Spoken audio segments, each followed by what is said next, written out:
You should do the honors this time, Madals. I've been stealing all of the introduction swag. All of the intro swag. Well, I will try and live up to your incredibly high level of intros that we've seen so far. And while spawning down in the bottom right-hand position as the red Protoss player representing TT Esports, it's WhiteRa. And he's really got his work cut out. He's 2-0 down at the moment and desperately needs to win a map to start leveling this out. Spawning to the top left, he's the Blue Zerg representing Team Liquid. Currently 2 up in this series, one map away to forcing WhiteRa into match point for the rest of the series. Feeling probably quite confident right now. It's Rhett. And I know I said in the loading screen that if there's one map you're not going to go Swarm Host on, it is on Altrazim. But Rhett's teammate is Snoot, and Snoot is kind of like... Snoot and Stefano are kind of the two godfathers of Swarm Hosts right now.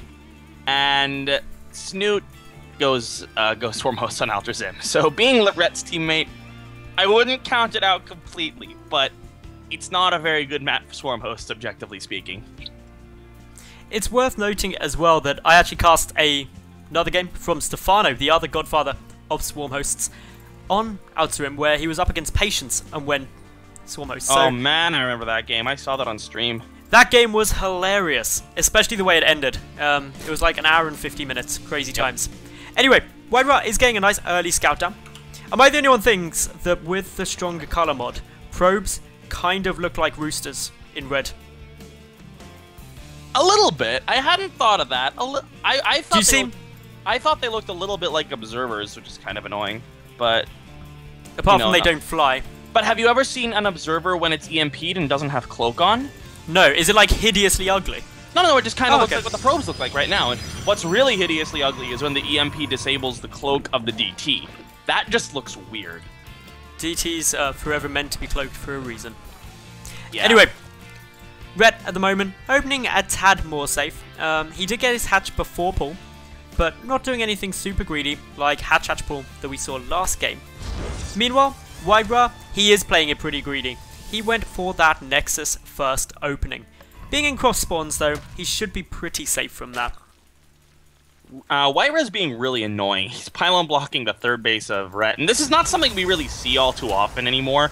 Is he going to cancel? No, he actually lets it finish, which means what he might do, if he really wants to be annoying, is throw down a gateway there. It won't be to produce anything, but what it'll do is it'll make it so hard to actually take that third base. It doesn't look like he's going to do that, but this is still delaying that third base by a considerable amount, Madals, and it's allowing WhiteRa to just get his own economy going, and he's got that Nexus already done at the natural. He's got a Cyber Core halfway along the way. He did go Nexus Gateway, which is very, very greedy, but it is also very, very doable on this map.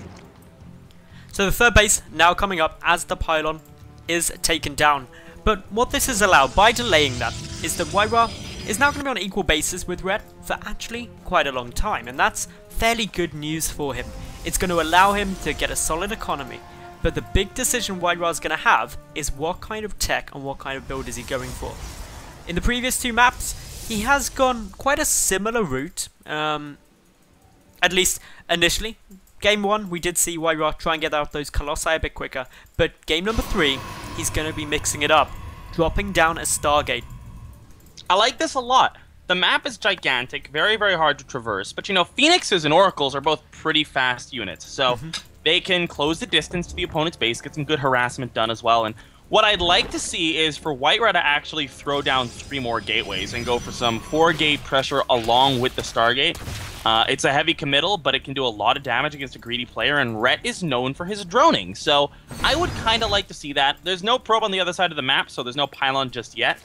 But we'll just have to see what he's going to be making out of this Stargate as well. I would assume it'll probably be an Oracle.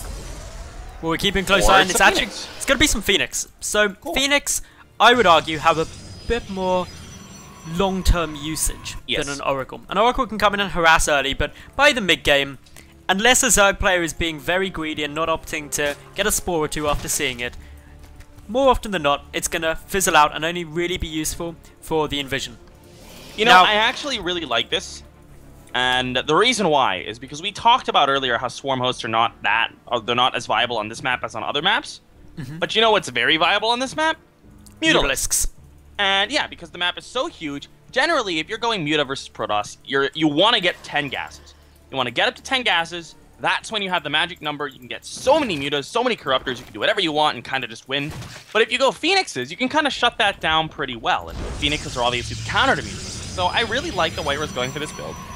Not to say that mutas are the only thing to do. And with the double upgrades coming in for red, it's definitely possible that we'll see him go into an Ultralisk-based composition as well. So keeping a close little eye on exactly what red is throwing down, and he is taking up very quickly up into that lair with the 1-1 melee upgrades coming through. Ultras, as you mentioned, Penguin, are quite likely. It's a very common way to expand or build out of this kind of style. But it also means your Lings are going to be very powerful early on, and red going to be able to scout nice and fast that a third is being taken by WhiteRa at the moment. The thing that is going to be lacking if we are going to see a very heavy melee or a very heavy Ling style into Ultras is the anti-air. And one way you can get around that is by producing a lot of Queens, which will be helpful when you get into Ultras for the transfusers. But on a map this big where creep spread will basically never get over the other side of the map, how effective will they be late game? Well, it is still possible that we do see a Spire, but I think you're definitely right. We'll see an Infestation put in an Ultras, and interestingly enough, we've got a Baneling nest coming down, and that actually means a Spire is not too unlikely at all. And we have a little bit of an engagement going down here at the third. Should be cleaned up pretty easily, but more Lings actually coming across. There's a lot of Lings in this, more than I realized at first, and WhiteRa activates the Photon Overcharge. So many Lings, this could be broken, Madals. There's a lot of Zerglings. 1-1 upgrades are about 30 seconds away from completion. Once Photon Overcharge is no longer active, I wouldn't be at all surprised to see red try and go for it again. He's punching straight for the natural base though, and there was only one Zealot there, but a quick warp in of that sentry will save it. Unfortunately, units moving out of position, the Lings able to take them all down, and Photon Overcharge, if my internal clock is running well, should be about to end. And what just completed was +1/+1 for these Zerglings. They are now a hell of a lot beefier than they were a second ago, Madals. This third base taking a lot of fire. I don't know if there's going to be enough to hold this off. Too much of an investment in Phoenix by the looks of it to really do too much against this. Overcharge is gone. He can use it again if he really wants to, but it's not going to be enough. Down is going to go that third base, and this is going to be fantastic for red, who's adding on the 2/2 upgrades as this all goes down. So it's really now up to WhiteRa to try and find a way to recover and salvage this game, because losing that third, which he took very early and invested a lot into, is a big hit, especially when we see red securing up his fourth base now. A Dark Shrine could just be his option. There is one force field on this sentry against this 13 Baneling force moving on forward here. Is he going to land the force field he needs? He's going to have to go down now. He doesn't, so the Banelings break on through, and there's nothing to deal with the Zerglings. Now the Dark Shrine's still a long way away from finishing up. GG, well played, and Rhett takes a 3-0 lead in this series. That was a pretty cool build, I have to say.